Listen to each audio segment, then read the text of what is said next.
Assalamualaikum warahmatullahi wabarakatuh. Alhamdulillahirabbil alamin. Nahmaduhu wa nasta'inuhu wa nastaghfiruh. Wa na'udzu billahi min syururi anfusina wa sayyiati a'malina. May yahdihillahu fala mudilla lahu wa may yudlil fala hadiyalah. Asyhadu an la ilaha illallah wahdahu la syarikalah.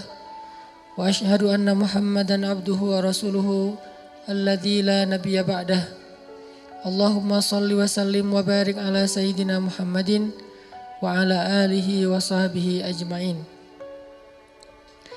Teman-teman yang dirahmati Allah Subhanahu wa taala, maka tetaplah engkau Muhammad di jalan yang benar sebagaimana telah diperintahkan kepadamu dan juga orang-orang yang bertaubat bersamamu, dan janganlah kalian melampaui batas. Sungguh Dia Maha melihat apa yang kalian kerjakan. Nah, fastaqim ini adalah perintah untuk istiqomah. Dan sebagian besar ulama memaknai yang namanya perintah istiqomah itu adalah wajib. Berarti istiqomah dalam satu kebaikan hukumnya wajib. Istiqomah setelah kita berhijrah hukumnya wajib. Istiqomah setelah kita bertaubat hukumnya wajib. Istiqomah kepada satu syariat Allah hukumnya wajib. Fastaqim. Kalimat fastaqim ini kalau diterjemahkan dengan istilah lain itu fattaqullah. Ya ayyuhalladzina amanu ittaqullaha haqqa tuqatih. Bertakwalah kalian kepada Allah dengan sebenar-benar takwa. Atau dalam ayat yang lain disebutkan dengan istilah wasbir, dan bersabarlah. Semua kalimat ini memaknai istiqomah. Bertakwa, bersabar, lurus, jangan berpaling. Semua ini artinya istiqomah. Maka teman-teman yang dirahmati Allah Subhanahu wa taala, inilah salah satu ayat di dalam Al-Quran yang sempat bikin Nabi itu cepat beruban. Gimana cara Nabi bisa cepat beruban? Karena Nabi memaknai ayat ini. Fastaqim. Istiqomahlah kamu, jangan belak-belok. Jangan kalau bisa bergeser aja jangan. Udah aja lurus kayak gitu. Seperti yang Allah inginkan. Memangnya Nabi itu belak-belok? Enggak kan? Nabi itu kan orang lurus banget ya. Gak pernah beliau tergoda baik oleh tahta, harta, dan wanita tuh gak sama sekali. Karena tiga-tiganya kan pernah ditawarin untuk Nabi kan. Pas beliau lagi awal-awal berdakwah di Mekah tuh datang Utbah bin Rabi'ah, datang Walid al-Mughirah, datang kepada Nabi bilang, ya Muhammad, kamu cari apa sih, kata mereka. Udahlah kita win-win solution aja deh. Kami dapat apa yang kami inginkan, kamu juga dapat apa yang kamu inginkan. Apa yang kamu inginkan? Kalau kamu menginginkan harta, kami kumpulkan harta-harta kami semuanya, lalu kami serahkan kepada kamu. Kamu menjadi orang yang paling kaya di kota Mekah. Kamu jadi orang yang paling kaya di kota Mekah. Ini kalau dalam konteks kita tuh, kita lagi hijrah, kita lagi pengen benar, tiba-tiba dapat kayak tawaran-tawaran kerjaan yang kita tahu hasilnya itu syubhat atau haram. Tapi gede, syubhat atau haram tapi gede. Arti syubhat kita ragu-ragu, ini boleh gak sih? Kata ustadz ini gak boleh, tapi banyak yang bilang, kata ustadz ini boleh, tapi banyak yang bilang gak boleh. Kan syubhat nih. Sampai tingkatan syubhat tertinggi itu apa teman-teman?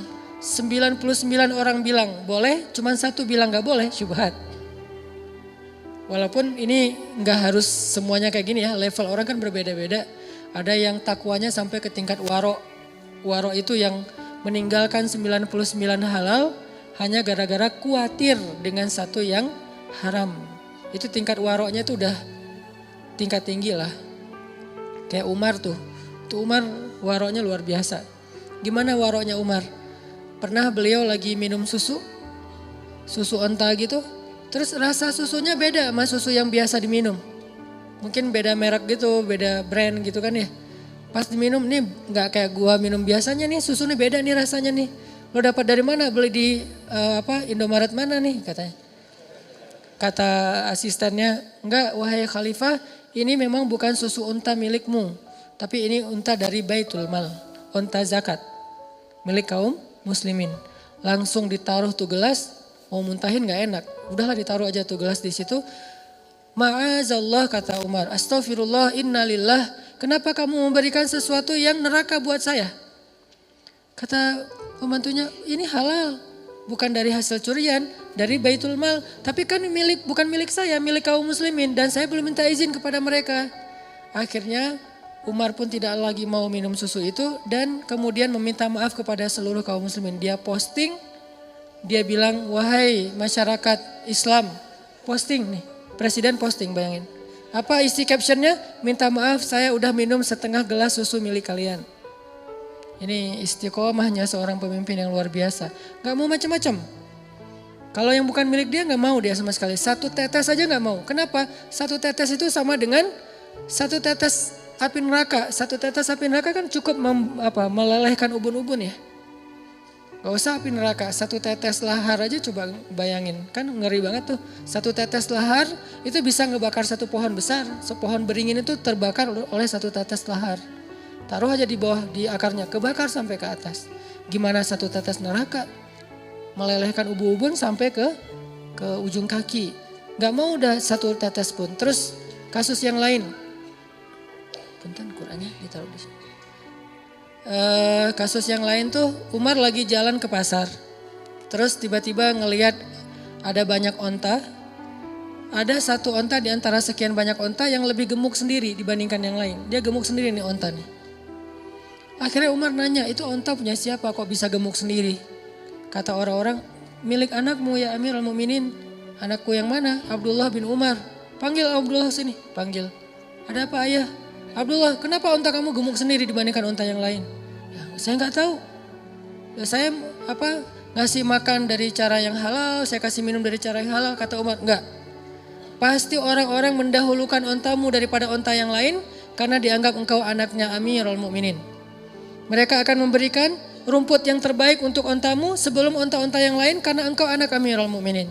Berikan air kepada onta anak Amirul Mukminin. Berikan rumput kepada onta anak Amirul Mukminin. Sehingga ontamu lebih gemuk sendiri dibandingkan onta yang lain. Tapi saya gak pernah minta mereka melakukan itu. Tapi walaupun engkau gak minta, mereka tetap melakukan itu kata Umar. Terus gimana nih? Keputusan saya kata Umar, jual ontamu itu ke pasar. Dengan harga pasaran, sama. Lalu keuntungannya, lalu hakmu adalah mengambil seharga ketika engkau membeli onta itu masih kecil. Bibit unta. Itulah hakmu. Sisa keuntungannya serahkan kepada Baitul Mal. Apa kata anak Amirul Mukminin? Sam'an wa ta'atan ya Amirul Mukminin. Sami'na wa ata'na wahai ayah. Gak ada protes-protes. Ini artinya bukan dia doang nih yang istiqomah. Dia mengistiqomahkan keluarganya.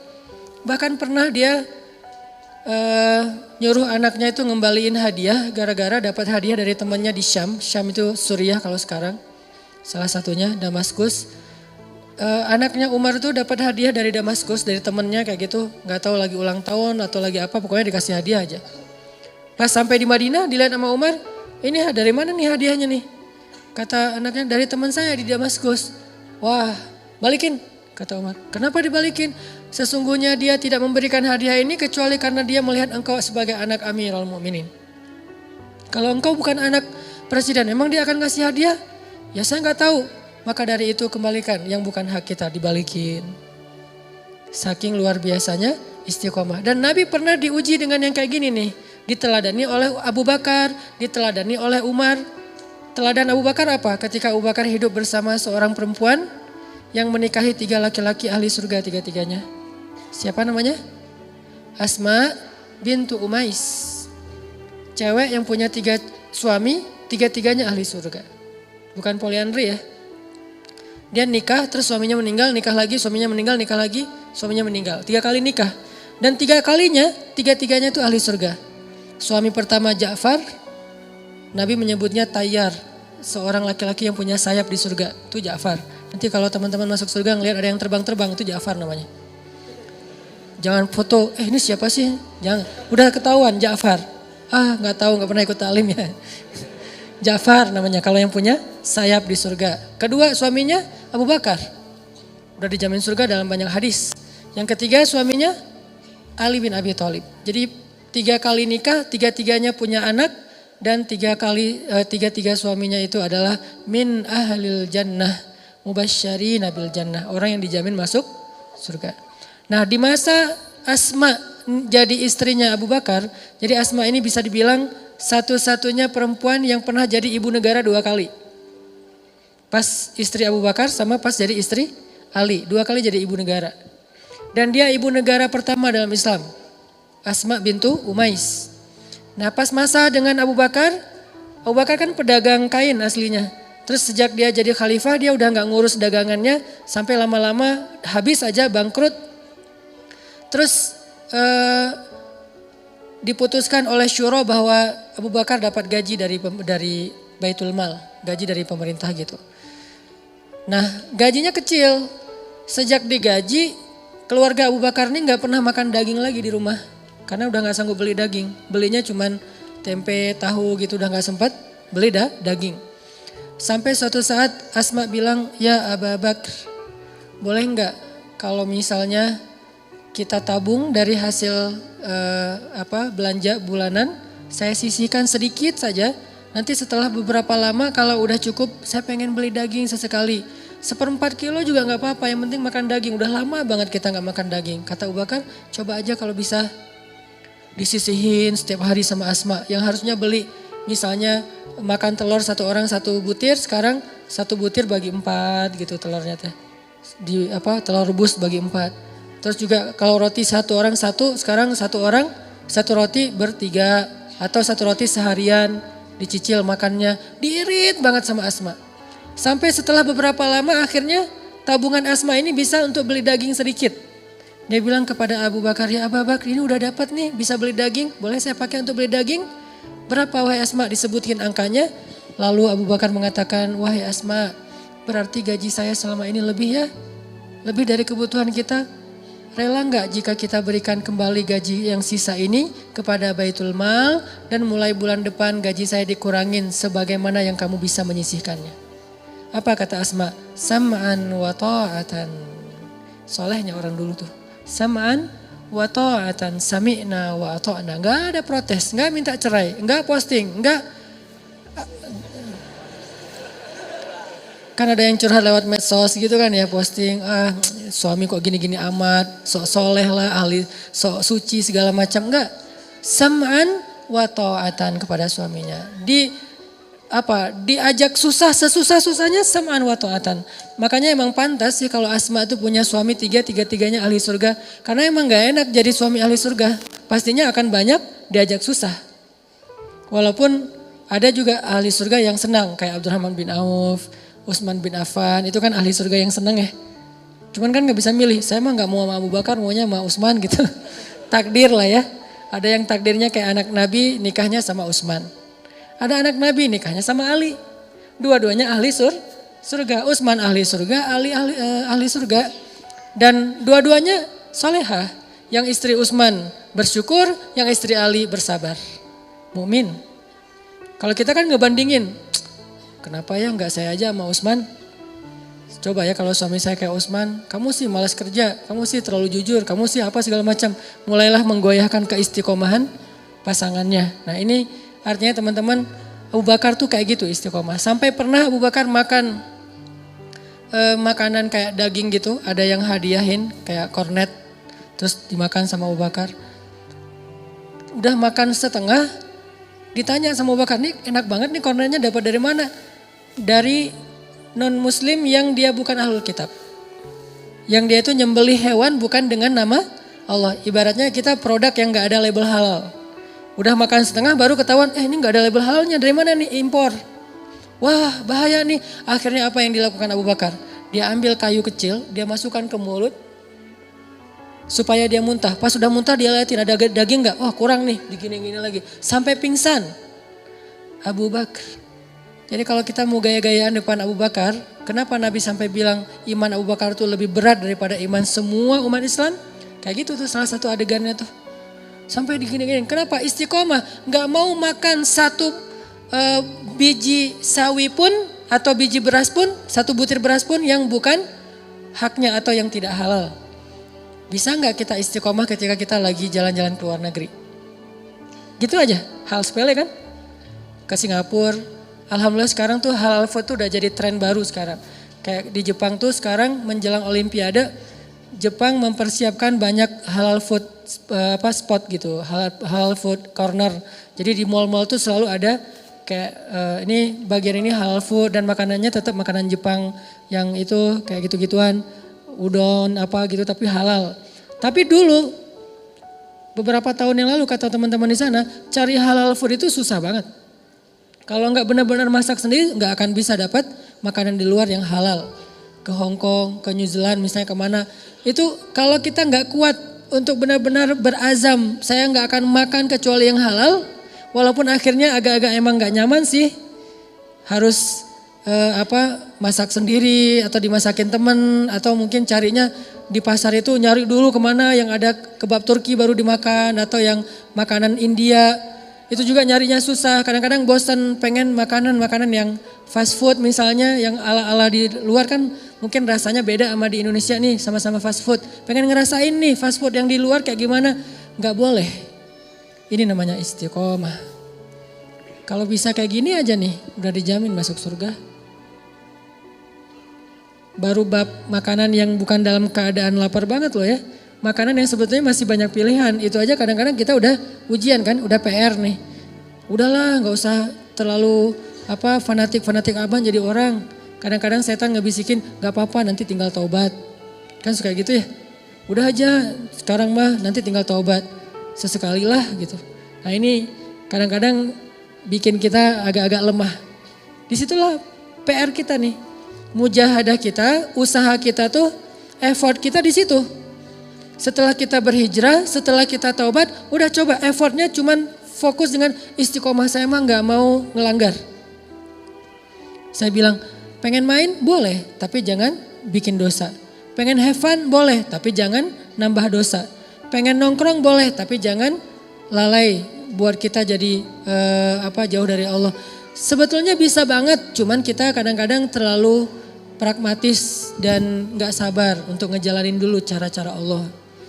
Salah satu misi saya dalam postingan-postingan di sosmed itu adalah, walaupun belum sempurna ya, saya pengen nunjukin lifestyle yang realistis aja lah, gak usah terlalu soleh-soleh amat yang mungkin hanya sebagian kecil orang yang bisa ngelakuin. Saya gak akan posting lagi sholat tahajud, kecuali emang sengaja syiar pengen ada event tahajud bareng.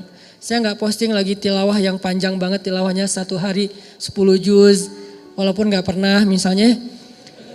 Saya posting yang realistis aja lah, hidup kita tuh kerja, terus keluarga, main, apalagi hidup anak muda kan banyak mainnya, entertain ya. Saya pengen ngasih tahu bahwa main tuh boleh banget, banyak main pun nggak masalah, tapi jangan bikin dosa, itu doang. Kita bisa jalan-jalan, kita bisa have fun, kita bisa seru-seruan, kita bisa asik, bisa apa aja yang kita hobi kita lakuin dengan syarat jangan bikin dosa. Dan itu bisa banget. Gak akan mengurangi funnya. Apalagi udah punya pasangan. Lebih bisa lagi itu. Kalau belum agak berat sih ujiannya emang. Untuk dapat fun itu agak-agak sedikit garing lah ya. Mungkin salah satu cara istiqomah emang benar kata Nabi menikah biar lebih istiqomah, walaupun bukan berarti udah nikah itu pasti istiqomah 100%, enggak ada yang 100% kecuali Rasulullah sallallahu alaihi wasallam. Ya saddidu wa qaribu kata Nabi. Kalau enggak bisa lurus banget minimal qaribu, mendekati. Berusaha. Kadang lurus, kadang mendekati, yang jelas jangan sampai muzabzabin, terombang-ambing. Jadi Nabi itu pernah diuji keistiqomahannya, kata Walid, kalau kamu pengen harta, kami kumpulin semua harta kami kasih untuk kamu. Kamu jadi orang paling kaya di Mekah. Kalau kamu pengen jabatan, pengen jadi raja, ya udah kami kumpulkan seluruh kabilah Mekah, lalu kami baiat kamu sebagai rajanya Mekah. Sampai segitu loh. Belum pernah orang Quraisy itu bersepakat untuk ngangkat satu raja yang memimpin semua kabilah, itu belum pernah loh. Ada dulu banget di masa kakek-kakek buyutnya Nabi Muhammad. Setelah masa Abdul Muthalib itu udah pecah-pecah, masing-masing kabilah punya ketuanya sendiri, ketua kabilah, punya pemuka kaum sendiri, nggak mau bersatu. Kali ini mereka mau bersatu, coba. Kami kumpulkan semua kabilah, membaiat, melantik engkau sebagai raja kami. Raja semua kabilah. Kalau kamu pengen jadi raja. Tiba-tiba Nabi ditawarin jabatan, jadi presiden. Semua provinsi sepakat akan nyoblos kamu dan suaranya tuh 100%. Nggak ada 60-40 nggak. 100% suaranya, vote-nya tuh untuk kamu. Mau nggak? Terus yang ketiga, kalau kamu butuh pasangan, butuh istri, butuh perempuan, kami kumpulkan cewek cantik-cantik dari setiap kabilah tuh yang paling cantik. Kayak kabilahnya Abu Bakar kan, Bani Taim, kan itu simbol kabilah dengan cewek yang paling cantik di Mekah ya. Bani Taim itu muncul nanti Aisyah, dari Bani Taim itu muncul Asma. Cewek-cewek cantik lah yang kalau dia malu wajahnya kemerah-merahan. Jadi nggak perlu pakai apa-apa, nggak perlu pakai blush on udah merah gitu. Itu dari Bani Taim, kalau sekarang namanya Tamimi. Dari Bani Taim. Kami kumpulkan nih cewek-cewek cantik dan jangan bayangin Arab itu, orang Mekah itu cantiknya biasa-biasa aja. Lihat Aisyah, salah satu simbol perempuan cantik di dunia selain Sarah, istri Ibrahim. Aisyah istri Rasulullah. Itu cantiknya luar biasa. Benar-benar sampai bikin ada seorang sahabat yang dijamin masuk surga, apa? Ngecengin Aisyah. 1 dari 10 sahabat yang dijamin surga tuh ada yang ngecengin Aisyah loh. Sampai dia diam-diam ngomong gini ke temannya, nanti kalau Nabi meninggal gue bakalan nikahin tuh Aisyah. Sampai gitu. Padahal itu ahli surga loh. Artinya udah saking tertariknya udah gak ketahan lagi. Kan ahli surga itu terjaga banget ya. Pandangannya terjaga, hawa nafsunya terjaga. Tapi saking cantiknya Aisyah sampai 1 dari 10 orang yang dijamin surga. Bukan 700, bukan 1000, 10 orang doang nih. Salah satu dari mereka ada yang jatuh cinta sama Aisyah dan berbisik, kalau nanti Nabi meninggal saya pengen nikahin tuh Aisyah. Turun ayat kalau gak salah surah Al-Ahzab. Istri Nabi adalah pasangannya dunia akhirat. Kalau Nabi meninggal maka istrinya haram bagi kalian karena dia adalah ibu bagi kalian. Allah yang ngekat nih. Padahal dia berbisik doang. Duh, ketahuan sama Allah ya. Dia cuma bisik doang gitu. Dia cuma bilang ke temennya kalau nanti Nabi nikah saya meninggal gue pengen nikahin Aisyah. Dan pede gitu kalau Aisyah mau sama dia gitu kan ya. Berarti kan dia keren juga kan. Bukan orang biasa. Pasti kaya, keren, berpengaruh. Dia bisa ngukur lah. Kayaknya Aisyah maulah sama saya lah gitu. Langsung di-cut sama Allah. Istri-istri Nabi adalah ibu bagi kalian. Kalau ibu kan berarti haram selama-lamanya ya. Itu asbabun nuzul dari ayat itu gara-gara ada sahabat soleh tertarik kepada ngecengin Aisyah. Aisyahnya gak tahu, baru tahu pas ayat itu turun. Enggak. Aisyah gak ngomong gitu sih. Ini artinya cewek cantik Mekah itu memang sampai Nabi itu kadang-kadang bilang cewek Mekah itu lebih cantik daripada cewek Madinah. Apa bedanya? Cewek Madinah itu mirip orang Asia, agak-agak matanya kecil. Kalau Mekah itu matanya besar. Dan simbol kecantikan perempuan menurut Al-Quran, hurul ain, yang matanya besar. Yang kita menerjemahkannya bidadari. Itu terjemahan Indonesia tuh. Kalau terjemahan yang benarnya bukan bidadari, perempuan bermata jelita. Besar tapi sayu dan bulu matanya tuh lentik. Alisnya bertaut, nggak lurus. Kalau kita kan udah ditatoin masih lurus. Ini kurang gede, gedein lah. Lama-lama jadi kayak balok gitu. Enggak. Kalau Aisyah tuh benar-benar bertaut, terus bulu lentik, matanya besar tapi sayu, nggak sampai melotot gitu, nggak. Keren aja pokoknya. Sehingga simbol perempuan cantik menurut surat Ar-Rahman dan beberapa surat yang lain, hurul ain, yang matanya jelita. Nah, Mekah punya cewek dengan mata jelita di beberapa kabilah, salah satunya Aisyah. Sehingga ketika ada sahabat menikah dengan cewek Madinah pas sudah hijrah, Nabi nanya, kamu udah ngelihat belum calon istri kamu? Belum ya Rasulullah. Lihat dulu dong kata Nabi. Soalnya di mata cewek Madinah itu ada sesuatu. Di mata cewek Madinah ada sesuatu. Maksudnya apa? Orang Mekah itu senang yang matanya besar. Jangan-jangan kamu belum ngelihat. Takutnya nanti kamu di luar ekspektasi kamu. Loh kok gini? Postingannya kemarin beda perasaan. Soalnya belum diedit. Lihat dulu hasil originalnya bukan hasil editannya. Akhirnya di situ ada kayak indikasi bahwa cewek cantik itu yang matanya besar. Sehingga sekarang banyak kayak operasi gitu kan, bedah supaya matanya lebih besar. Nah, kata Walid, kalau kamu pengen perempuan, kami kumpulkan cewek-cewek cantik semekah. Ini juga menjadi bukti bahwa kalau Nabi mau, Nabi bisa aja nikahin banyak perawan loh. Kalau ada yang nuduh Nabi itu laki-laki yang ada kelainan dalam masalah kayak gituan, biologis segala macam. Enggak, kalau Nabi mau itu dapat tawaran tuh. Semuanya dari setiap kabilah dikasih satu yang keren-keren. Atau kalau mau lebih dari satu silahkan aja. Tapi Nabi mengatakan, syaratnya apa kata Nabi? Syaratnya kata Walid, itu yang kamu dapatkan. Terus apa yang kami dapatkan? Kata Walid, berhentilah berdakwah. Udah bubarin deh komunitas kamu tuh. Udah kamu jangan posting-posting lagi yang bikin orang makin nambah followers. Udah aja kamu biasa-biasa aja lah, nggak usah pakai 1 minute booster apa segala macam. Apaan sih? Pokoknya disuruh berhenti berdakwah. Kenapa? Karena semakin lama followers Nabi Muhammad semakin nambah, followers orang-orang kayak Walid itu semakin berkurang. Rata-rata tuh sehari unfollow tuh banyak banget loh dari akunnya Walid. Dia ngitung. Kemarin perasaan masih 100.000, kenapa jadi 90.000? Terus berkurang. Padahal Muhammad itu gak pernah ngejelek-jelekin akun orang lain loh. Gak pernah, jangan follow akunnya Walid _Al-Mughirah, jangan. Itu fake, enggak, Nabi gak pernah ngejelek-jelekin orang. Nabi gak pernah jadi haters, gak pernah komen yang negatif. Beliau fokus aja dengan dakwahnya. Tapi karena dakwahnya simpatik, karena dakwahnya itu emang keren, akhirnya orang tuh saling nge-repost, saling nge-tag, saling nge-mention, mulailah followers Nabi bertambah. Karena jumlah followers secara total emang segitu, kalau bertambah ke sini pasti berkurang dari sini kan? Ketika di sini bertambah, di sini berkurang karena mereka nggak akan nge-follow dua-duanya. Beda dengan kita, kadang nge-follow tuh banyak ya. Kalau mereka tuh nge-follow karena follow-nya tuh follow iman ya. Pilih satu, yang lain ditinggalkan.